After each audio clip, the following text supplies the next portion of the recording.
नमस्कार दोस्तों, मैं राजस्थान बोल रहा हूं। कल आपने सुना आजादी के बाद पहली बार वोट कैसे डाले गए। आज सुनिए राजे महाराजों की बड़ी जीत का असर क्या हुआ। शब्द हैं वरिष्ठ पत्रकार राजेंद्र बोड़ा के। आजादी के बाद राजस्थान में पहला विधानसभा चुनाव सामंती खौफ के बीच संपन्न हुआ। राजा महाराजा और सामंतों ने न केवल अपनी राजनीतिक पार्टी बना ली, बल्कि बड़ी संख्या में चुनावी जंग में भी कूद पड़े। कांग्रेस बड़ी मुश्किल से पहली विधानसभा में 160 में से 82 सीटें पा सकी, यानी बमुश्किल बहुमत। उनकी सबसे बड़ी सफलता आजादी के संघर्ष और समाज सुधार के बड़े नायक, जो शेर राजस्थान कहलाते थे, जय नारायण व्यास को चुनावी जंग में पराजित करने की रही। व्यास 2 सीटों जोधपुर और जालोर से प्रत्याशी थे, मगर दोनों ही सीटों पर पराजित हो गए। जोधपुर के महाराजा हनुमंत सिंह किले से नीचे उतरकर खुद व्यास के खिलाफ चुनावी मैदान में थे।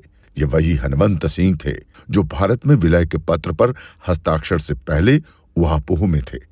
वे कुछ दिन जिन्ना के लुभावने ऑफर के फेर में थे। दूसरी सीट जालोर में उनके ही समर्थन से एक जागीरदार जय नारायण व्यास के खिलाफ चुनाव लड़ रहे थे। राजनीतिक विश्लेषक मानते हैं कि पहले विधानसभा चुनाव में राज परिवारों को उम्मीद के विपरीत आश्चर्यजनक सफलता मिली। इससे राजशाही ने लोकशाही में अपना सम्मानजनक स्थान तलाश लिया, जिसे अब भी देखा जा सकता है।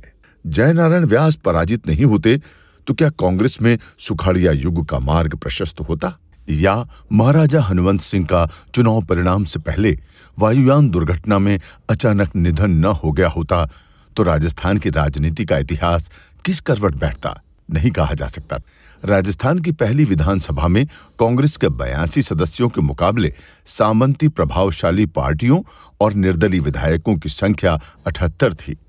व्यास हालांकि बाद में किशनगढ़ से उपचुनाव जीतकर 1 नवंबर 1952 को फिर मुख्यमंत्री बने, मगर उसके 6 माह के भीतर ही कांग्रेस मंत्रिमंडल से टीकाराम पालीवाल, नाथुराम मिर्धा तथा रामकिशोर व्यास ने विद्रोह करते हुए इस्तीफे दे दिए। दल बदल की परंपरा भी तभी शुरू हो गई जब विपक्ष के 22 सदस्यों को कांग्रेस विधायक दल में शामिल कर लिया गया।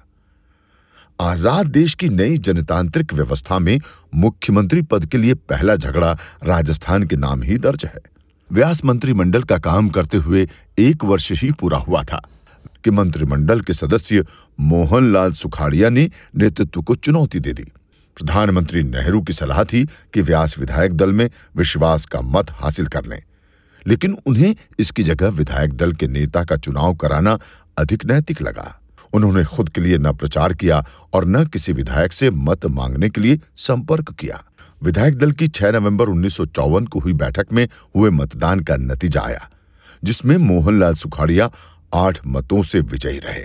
किसी ने जब व्यास से घटना पर शोक प्रकट किया तो उन्होंने ये मुक्तक सुना दिया।